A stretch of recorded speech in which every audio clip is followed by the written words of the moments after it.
við höfum fylgst með fréttamáli sem svolítið óhuggulegt, heyrt af manni sem var vægast sagt í miklu ójafnvægi og hellti yfir sig eldfimum vökva og þarna voru lögreglumenn nálægt og þeir notuðu rafbyssur og enginn veit á þessum tímapunkti hvort það var út af notkun rafbyssanna sem að kviknaði í manninum. Hjálpaði ekki til í þessu út frá svona sjónarhóli almennings að lögreglan eiginlega fór fram á það að maður sem tók þetta allt saman upp á síma, að hann myndi eyða efninu og margar spurningar sem vakna og hann kominn hingað, hann Grímur Atlason hjá Geðhjálp, vertu velkominn. Takk. Þú hefur áður en þetta mál kom upp, þá hefur þú svona stundu talað það að það þyrfti kannski bara aðeins betri fræðslu þegar ræðir lögreglu og fólk í svona miklum vanda eins og þarna augljóslega var að ræða. Eru ennþá einhverjir fordómar sem að standa í vegi fyrir því að þessi mál séu leyst með betri hætti heldur en virðist það verið þessu tilviki? Já, þetta það erfitt fyrir mig að setja mig inn í málið að því var ekki á staðnum, en svona það sem lesum það og svona heyrt í fréttum þá virðist þetta allan að minnsta kosti vera einstaklingur sem var í persónulegri krísu og þetta niðurstaðan, þetta gerist þarna. Þetta margt þarna, við höfum töluðum reyndar það líka þegar þessi vopn þetta orð sem nota rafvendarvopn rafvendar eitthvað, varnarvopn. Það nú ljóta njúspíkið. Þetta þetta allt saman kokteil sem erfiður og sérstaklega, og þá kannski komum þessu sem vorst að spyrja fordómar. Og það við erum búin að gera 2 rannsóknir og erum búin að fara í gegnum það núna. Síðasti þátturinnar núna á þriðjudaginn hjá okkur, þá ætlum við að kynna birtingamynd fordóma. Og það má kannski segja að þetta sé ein af þessum birtingamyndum á þess að fullyrða eitt að það samt þannig. Það bæði bara í samfélaginu og svona bara innan heilbrigðisstétta og þeirra sem eru að starfa með fólki sem í vanda, þá undirliggjandi fordómar. Þeir við vitum við erum öll með fordóma fyrir einhverju og gerum eitthvað, þegar við hugsum eitthvað, þá við bara, hann arsenalmaður eða eitthvað svona skilur, eða hann vinstri maður. Nú reyndar mjög gaman að vera arsenalmaður. Já. En það dregur ekki endur úr fordóman. Að það við þessir undirliggjandi fordómar og þeir út allt. Eina leiðin til þess að uppræta þá að hitta annað fólk. Og rannsóknin í Frakklandi dæmi það sem að tabakstöðunum fækkaði og bístróstöðunum fækkaði, þar jókst svona hægri öfgahyggja.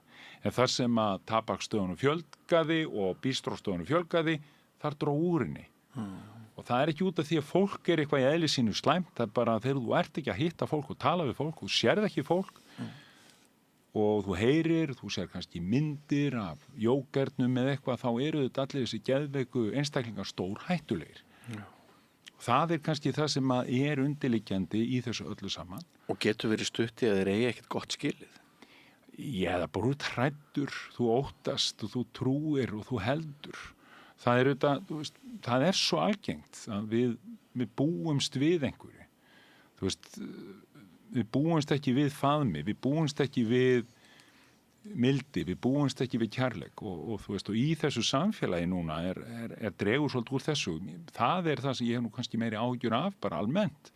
Ef að samfélagið að einangrast meira og meira, við erum hér ákveðin tegund, við erum hérna megin og við erum í þessu hverfi og þarna hinu hverfinu þið og svo í einhverjum staðar annar staðar, í einhverjum stofnunum einhverjir sem öðruvísi og það bara því miður. Við sjáum það í Reykjanesbæ að vera að mynda nýjan meirihluta og hann á gang út á það að koma útlendingum í burtu. Og þú veist, þetta orðið og við trúum því öll að þetta sé allt stóri vandinn. ef við búum í því samfélagi. Við heyrum það, Já. við heyrum fréttir af einhverju, en við vitum ekki einu sem hvort það séu sannar eða bara vitum það ekki. Enga fleiri hælisleitendur segjar í Reykjanesbæ. Já. Kannski næsta slagorð enga fleiri geðveika. Nei, og það Þá gæti verið hérna ágætt leið að losna við þá að bara kveiki í þeim.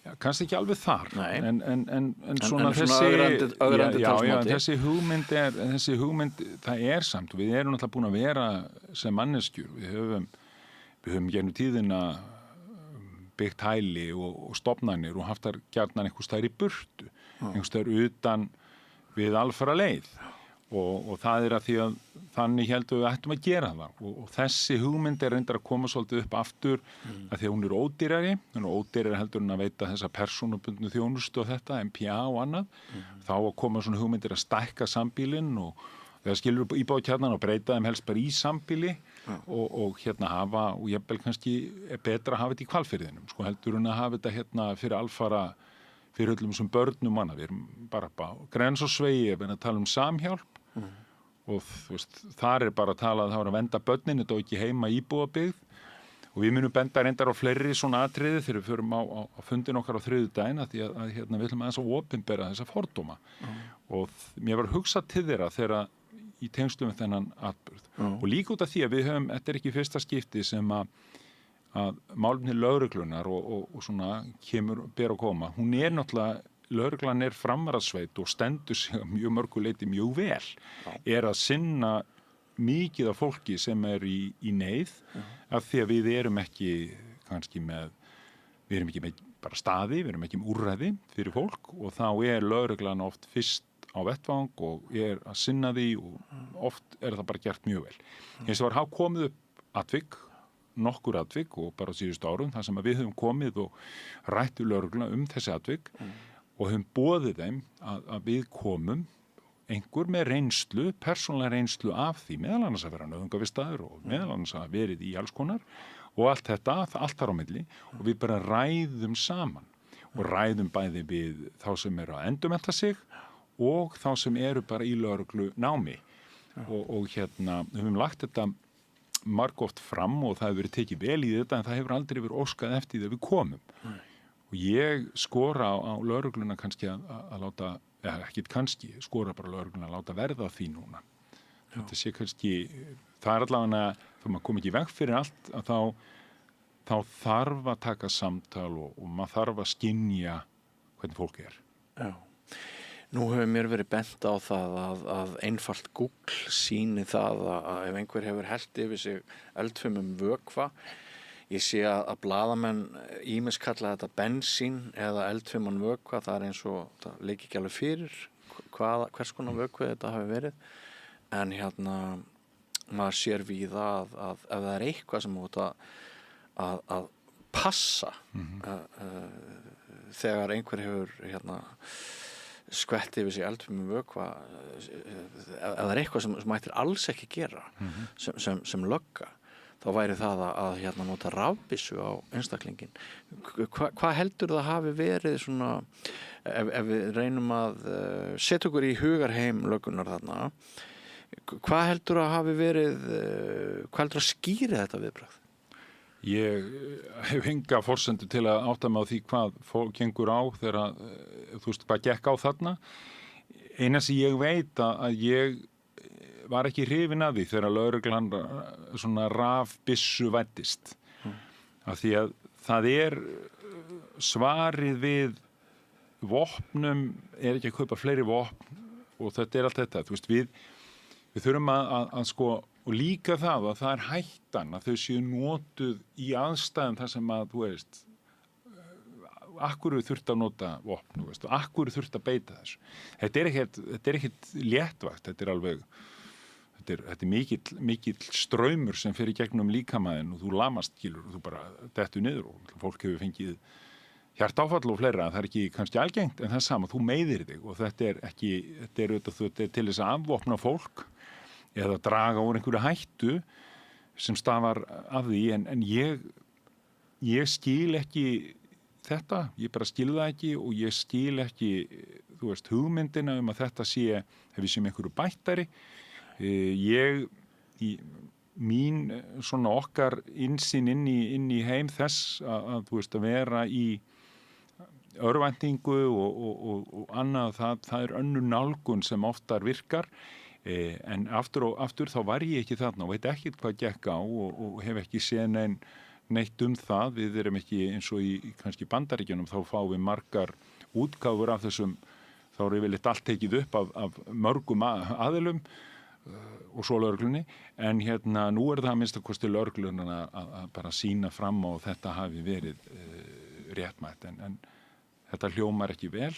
Þú varst ekki þarna, ég var ekki þarna, en það var vitni þarna og vitni segir að eftir að kviknar í manninum þá hafi líka tekið alveg óskaplega langan tíma fyrir lögreglunni að bregðast við og það hafi ekki verið fyrir hann öskraði ætlaði ekki að gera eitthvað til þess að hjálpa manninum og maðurinn sjálfur velti sér upp úr grasinu sem að byrja að slökkna í honum. Það er líka þetta sko sem að því þú ert að tala um fordóma sko þetta setur á stað mjög svona óþægilegar hugsanir og tilfinningar sko, að heyra þessu lýsingu. Aftur ætla ég að segja það sko, ég held að ég vona bara fólk almennt að við áttum okkur betur á því að þú veist, þegar við hugsum samfélag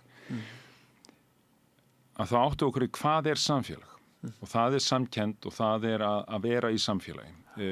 Það einhvern veginn þessi samkeppni og svona einstaklingsfrelsi, þú veist, þeirra með áslun á frelsi en ekki endilega kannski skyldur og þú veist, það allt saman. Ég held að þar liggi svolítið hundurinn grafinn í stóru myndinni, sko, og nú ég var að skoða skýrslu sem að kom út í lok mars og ég skrifaði hann hann í dag, af því að þessi skýrsla, hún fjallar greiningar á geðrænum vanda barna á Norðurlöndunum og þetta, þú veist, ég hef nú oft að skoða lyfjatölurnar og svona, ég hef ekki séð þessi gögn liggja ekkert fyrir. Þetta var rannsókn sem var gerð hér og bara á öllum Norðurlöndunum og hún bendir til þess, hún bara tölurnar sýna það að frá 2010 þá eru ýmsir greiningaflokkar þeir eru búin að aukast á bilinu 150% til 707%. Eins og hvað? Kvíðaröskun. Kvíðaröskun stúlkna hefur held ég aukist náttúrulega ekki alveg að ég held að þessi 707% var kvíðaröskunin. Ádröskun, drengja og stúlkna, þunglindi, drengja og stúlkna, ADHD, drengja og stúlkna, einhverfu greiningar og þetta þú veist, þessi, sko, þegar við horfum á þetta og meldum, sko, hvaðan kemur þetta? Hvað verða? Og ég ætla aftur að fara í, það við trúum því að þetta sé samfélagslegs eðlis, frekar en að þetta sé bara líffræði, að maðurinn sé bara núna séu átt okkur á því hvað við séum í rauninni öll gölluð og við þurfum einhvern veginn, þú veist, við séum öll einhvern veginn út, þú veist, mikið hlut okkar. Ekki á neinu normi og við þurfum að fá einhverja svona sérstakka greiningu. Ég held að þetta sé líka birtingamynd af samfélagi sem ekki að fara rétt átt. Þetta samfélag, eins og við segjum, það lítill, við hugsum, viðskiptaráð áhyggjur af einhverju framlegð og einhverju slíku. Viðskiptaráð núna að fara að dæla bombu. Ég búin að sjá niðurstöðurnar af því ég blaðamaður. Á morgun þá komaði með bombu öryrkja. Já. Og þar munu þeir segja, það eru allir aumingjar, það eru allir hættir að vinna. Það eru allir sem vilja bara verða öryrkjar. En sko hvað sem það hvort sem að viðskiptar þetta er einn af þessum geðheilbrigðisvísum, þegar 40% þeirra sem að fara á örorkubætur vegna geðrænna áskorana. Og viðskiptaráð bara með því að sýna þetta, þá viðskiptaráð bara að tala einhverja sko afleiðingar einhverju. Hvers vegna við þarna?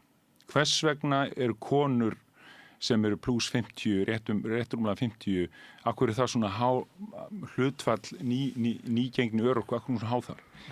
Hvers vegna? Það kannski út af því að samfélagsgerðin þannig að við konur vinna hér 3 jobb, þú veist, eitt svona fyrir okkur kallana á heimilið og svo eitt sem launað fyrir og síðan sko og svo skipulagning alls heils. Þetta eru þetta hluti sem má ekki segja lengur af því að það svo vók, en staðan samt þessi. Börnin þarna, ef að þú ert með 700% aukningu kvíða röskunar, eins og það er kallað, hjá stúlkum, þá er alveg líklegt að einhverjir af þeim þrói með sér alvarlegan vanda seinna meir, sko, og fær ekki á vinnumarkaðinn. Og það er ekki út af því að við þurfum einhver ráð frá viðskiptaráði með það, sko. Þau ráð hafa ekki aukið velsældina hér. Velsældin snýst það, við förum að sýna hvort öðru umhyggju. Við tölum meira saman og þá alveg sviðum, þetta hefur ekki með pólitík að gera, þetta er bara hvernig við nálgunst fólk, við aðgreinum okkur alltaf. Við erum ekki í sama liði, við erum á móti og þannig að alast upp í þenni umhverfið, það er ekki gott. Það er bara á endanum að þá þróaru með þér einhvern vanda. Það er allan okkar kenning með þetta, því að ég tel ekki að þetta sé vegna þess að greiningartæki eru betri eða eitthvað annað. Við sem vorum svona miklu betri bara í að finna út að svo hjálpu við fólki. Því að það er ekki þess að við erum að gera heldur, sko. Nei. Svo ef við ræðum aðeins traust í þessu tilliti að þetta tiltekna mál hefur farið til eftirlitsnefndar með störfum lögreglu, en það er svolítið óheppilegt, finnst mér, bara sem mann út í bæ sem hefur fylgst með fréttum af þessu, að heyra lögregluna kveða upp dóma í eigin sök að það sé ekkert sem bendi til þess að það hafi verið rafbyssan sem kveikti í þessum einstaklingi og svo framvegis, og það væri betra upp á svona bara hvernig lögreglan myndi horfa á eigin orð og hlutverk sitt í samfélaginu, að hann myndi þá leyfa þeim apparutum sem eiga að rannsaka mál að gera það frekar en að tjá fyrirfram sýknu þeirra lögreglumanna sem að þarna voru á staðnum og í raun segja þá leið að vitnið sé bara í ruglinu, sko. Það er ekki bara sá geðveiki sem er í ruglinu, það er líka vitnið, sko. Já, ég tek undir það. Ég held að sé, sko, þetta er miklu betri að fólk bara við auðvitað rannsökum þetta og bara tekur þannig á því og lítur þetta alvarlegum augum. Þú kannski dæmir heldur ekki þína lögregluþjóna, það er ekkit góðu mórall, en þú þarft ekki endilega heldur að segja að það séu hinir sem að hafi haft rangt við, nema það sé líka alveg ljóst fyrir og kannski gerir það og þá kemur það í ljós, en ég er sammála því að fara þá leið einhvern veginn að tala svona, það er ekki gott og það hefur áður verið gert líka, það eru mál sem hafa farið illa og það eru fleiri en einn og fleiri en tveir sem hafa, og þú veist, það geta þær aðstæður, þetta er erfiðar aðstæður, aftur, þú ferð inn í aðstæður, það getur verið bara brjálað rugl í gangi og fólk að nota alls konar og þú veist, ýmislegt sem að þú bara erfiðar aðstæður, en það breyti því ekki að það er, þú veist, það er veruleiki sem við þurfum alltaf og þú þarft einhvern veginn að vera þannig að þú búir ekki til meiri vanda þegar þú ferð inn í flóknar aðstæður og það var nú þekktur gamall lögregluþjónn í gamla daga sem fór alltaf inn í svona aðstæður og lagðist upp í sófa hjá fólki og byrjaði að spjalla við það. Já. Ég er ekkert að segja að það sé endilega leiðin í dag, sko. Það getur verið að það sé ekki auðvelt og það getur verið að það sé bara, þú veist, að nýr veruleiki og allt það. Ég hef ekki heyrt það þessum manni. Hvað eru margir áratugir síðan? Nokkrir, ég vil ekki vera að tala hann, ég veit, hann er látinn. Hljómar eins og algjör snillingur? Já, hann var algjör snillingur, en það er samt þannig að, þú veist, umræðan, það er líka það. Hvernig við tölum og hvernig við horfum, hvernig hinn geðveiki birtist í allri Hollywood kategóriunni og bara það er alltaf stórhættulegt fólk og við erum með fjölmiðla sem segja okkur frá því ef einhvað kemur fyrir einhvern og að það skildi hafa vel einhvern með einhverja geðgreiningu þá kemur það alveg strax fram og með því að það komi strax fram það kemur ekki fram að vera í bláum sokkum það kemur ekki fram að með bindi af því að stundum er ekkert samhengi á milli heldur þessara geðgreiningar og verknaðarins. Nei. Það er búið að sýna líka fram á það að jaðarsetningin, fátæktin, að ýta þér endalust út í horn fyrir bara að þú farið ekki, það talar enginn við þig, þú lítur illa út, þú ert kannski búin að nota geðlyf sem að gera þig stóran eða eitthvað og þú veist, þetta allt sem hann brýtuði niður og hefur í sjálfsög kannski með þína geðrana ástandið þitt sem að þetta byrjaði allt út af, það er alveg aukaður í þeirri stöðu sem þú ert komin í. En aftur, það ekkert samengi á milli þess að beita einhvern alvarlegu ofbeldi og vera með geðsjúkdóm. Það bara, þetta búið að blása þetta út allt og lengi, en það algjört samengi á milli þess að ef þú ert með geðrænan vanda, að þá ertu 10 sinnum líklegir að verða fyrir ofbeldi heldur en hinn. Já. Og þetta staðreyndin, en því miður að þegar þetta alltaf talað þetta svona, hann var geðveikur, hann var þessi myrti þarna, hann var geðveikur, þessi sem barði, hann gerði það, hann var veikur, að þá ertu búin að búa til þessa mynd í höfðinu okkur öllum, að þú varast þessi skrítin, pössum og krón. Já. Og áhyggjuefni þitt sem sagt að þegar lögreglu grunar að viðkomandi eigi við geðræn vandamál að stríða, þá kunni viðbrögð lögreglu að verða önnur heldur en ef lögreglu grunar ekki að viðkomandi eigi við geðræn vandamál að stríða. Já, sko, það fer auðvitað því hvort þú þekki viðkomandi ekki. Þetta ekki, ég vil ekki alhafa því það eru margir snillingar, höfuðsnillingar sem vinna hjá lögreglunni og hafa bara koma vel fram við fólk og við viljum hafa þá. Hins vegar þá þetta bara þannig að það er ástæði fyrir því að það komin sérstaklega deildir, í Hollandi á Groningansvæðinu, svo maður að tala hollensku, að þar er sett sérstakt svona kóði á útkallið ef að talið það sé vegna geðrænum toga og þá það meðhandlað öðruvísi, þá kemur öðruvísi unit sem fer í það og það eru til geðambúlansar víða þegar svona aðstæður koma upp. Af því það oft þannig að það kannski einhver í geðrofi, það hringdi neðalínuna í einhverju partíi, hér einhver í geðrofi eða eitthvað svoleiðis, það fyrir alltaf lögreglan með. Og það kannski fyrsta sem maður mætir og það svona, það getur verið stuðandi í staðins að koma einhvern veginn öðruvísi nálgun. Og þetta búið að vinna mikið með og pæla mikið í. Og við viljum fara lengra þangað með þessi mál að það sé þegar það eru útköll og svona, þá séð ákveði unit sem fer í það sem byrji kannski á því að leggjast í sófan eins og gamli lögreglumæðurinn gerði af því það og ég veit að ég ætla ekki að alhafa með það eins og þetta fyrsta svona ef að mildi og kærleikur það fyrsta sem mæti þér þá eru líkurnar á því að svar þitt verði árás minni umtalsvert minni. Já, það svolítið bil frá mildum kærleik og að beina rafbyssu að manni í slíkri krísu sem að þessi maður augljóslega og skjóta hann tvisvar, var það ekki? Ég ætla ekki einu svona, ég bara get ekki sett minni í þetta því að maðurinn eins og hann var fyrst að vera fremst að hóta sjálfum sér, sko. Og umhverfið hans stafaði ekki hættu ekki í þessum kirkjugarði Nei, þetta sé dáið fólk í kirkjugarði fyrst og fremst. En sko þetta erfiðar aðstæður það bara erfitt að takast á við aðstæður hvaða fólk að takast á við það hvaða þekkingu hefur það á því að takast á við svona aðstæður hvaða þjálfun hefur það í slíkum aðstæðum og ég og Geðhjálp og við höfum talað mikið fyrir því að þú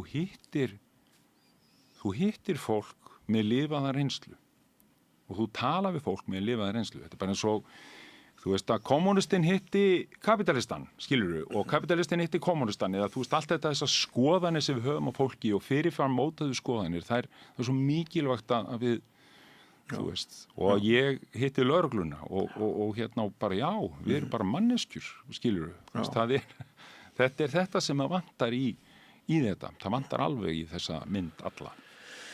Svo manni eftir því fyrir nokkrum árum ég var að vinna á Fréttablaðinu þá, ætli þessi ekki svona 4 ár síðan að einn kollegi minn, ungur blaðamaður, hann gekk fram á lögreglu aðgerð þar sem að einhver geðfallaður, var í einhverjum útistöðum við lögreglu og hann tók upp símann, þessi blaðamaður og myndaði atburðinn og það var sama þá og nú að lögreglan fór fram og hann myndi eyða þessu efni og hann var ungur og vissi ekki rétt sinn og gerði það og sko það sem lögreglan segir að hún sé að vernda einstaklingin að sko komi í veg fyrir að þetta fari eins og eldur í sinnum internetið lifandi maður sem er búin að kveiki sjálfum sér gott og vel, maður gæti skilið það, en það samt gengið lengra þarna í báðum þessum tilvikum heldur en ætti að vera og bara talandi traust, að þetta þetta ekki gott. Nei, þetta ekki gott og það þetta, eins og ég sagði, sko, að þetta ekkert í fyrsta skipti sem að þetta kemur þetta, þú veist, þetta vald, þessi nauðung og þessa þvingunar aðgerðið sem fólk sem með einhvers konar geðrænan vanda oft lendir í og mikið af fólki sem að við þekkjum og kemur til okkar og fólk sem að starfar innan geðhjálpar fólk sem að hefur orðið fyrir því að vera nauðungarvistað, vera fært til burtu af lögreglu og annað. Sem svakalega lífsreynsla. Já, og lýsir því líka og hefur þá bjargföstu trú og skoðun og ég ger það líka að þetta ofbeldi löglegt ofbeldi? Já, það er nú ekki alveg endilega víst, sko. Við erum hér með Saminuðu þjóðanna réttindi fatlaðs fólks og við erum með fleira, þú veist, við erum með lögræðislu og við erum með lögrétti sjúklinga og fleira. Já, þannig að þetta mjög oft flókið. Já, en flókið, en þú túlkar lögin samt alltaf út frá einni hlið og þú ert aldrei, það er aldrei þessi vafi, hann er mjög loðinn oft á tíðum og það er það sem að við, þú veist, þetta það of mikið af þessu í staðins að því að það er skilningurinn, óttinn og hræðslan og trú á eina leið sem einhvers konar lausn á geðrænum vanda fólks. Hún hefur fært okkur þetta. Það er þessi öryggis, læknisfræðilega lyfja leið sem að snýst þetta, en það við vitum svo lítið. Við vitum svo lítið hvaðan fólk að koma, hvers vegna fólk bregst svona við og þú veist, við erum nú svona sem betur fer að það út í heimi og hér fólk farið að hugsa aðeins öðruvísi, farið að hugsa hluti, þú veist, orsakir í staðins að vera endalaust að velta sig úr bara afleiðingum og reyna að skilja fólk, reyna að skilja hvaðan, þú veist, hinn svokallaða rangkomið, hver hún? Já. Hvað er hún að sýna? Og oft en ekki hún að sýna eitthvað sem að, svo leysum við það í sameiningu og það losnar kannski, raknar upp eitthvað sem að búið að vera að reyna að loka með þessum aðgerðum, sko. Mun geðhjálp fylgjast með framgangi þessa máls? Já, við munum gera það og eins og ég sagði þá höfum við verið ítrekað í samskiptum við lögregluna og síðustu samskipti okkar við ríkislögreglustjóra. Það var reyndar sú sem að nú ekki lengur ríkislögreglustjóri og við áttum nokkra fundi vegna annars máls og þar var lagt upp með að við myndum fá að hitta lögregluþjóna sem að eru í endurmenntun því þeir þurfa að taka endurmenntun á nokkra árafresti sem bara gott og líka lögregluþjóna sem að læra til þess að verða lögregluþjónar og við ræddum þetta líka í samtíð við Neyðarlínu og fleira en því miður hefur ekki orðið að því, það hefur ekki verið óskað enn eftir þessu og við tölum alltaf það þegar við komum fram að við erum reiðubúin að ræða þetta því það er leiðin, sko. Það er ekki að laga eitthvað sem gerðist í gær en það er kannski að hugsanlega koma í veg fyrir eitthvað sem er að fara að gerast á morgun. Kæra þakki fyrir komuna, Grímur Atlason. Takk hérlega. Og við ætlum að halda áfram næst að velta fyrir okkur þeim breytingum sem gætu orðið á okkar samfélagi með hægri áherslum hér á höfuðborgarsvæðinu og í nærliggjandi sveitarfélögum í kjölfar sveitarstjórnarkosningana. Áhugavert sjónamið og áhugaverður viðmælandi hér eftir andartak, ekki vera langt. Ég heiti Þórhildur Þorleifsdóttir. Á Samstöðinni fjörug, opin, skemmtileg og gagnrýnin umræða allt milli himins og jarðar. Samstöðin á erindi inn á öll heimili. Alþýðufélagið frábær hugmynd. Félagsgjöld í Alþýðufélagið eru krónur 2.750 á mánuði og renna óskipt til dagskrár og útsendinga samstöðvarinnar. Samstöðin.is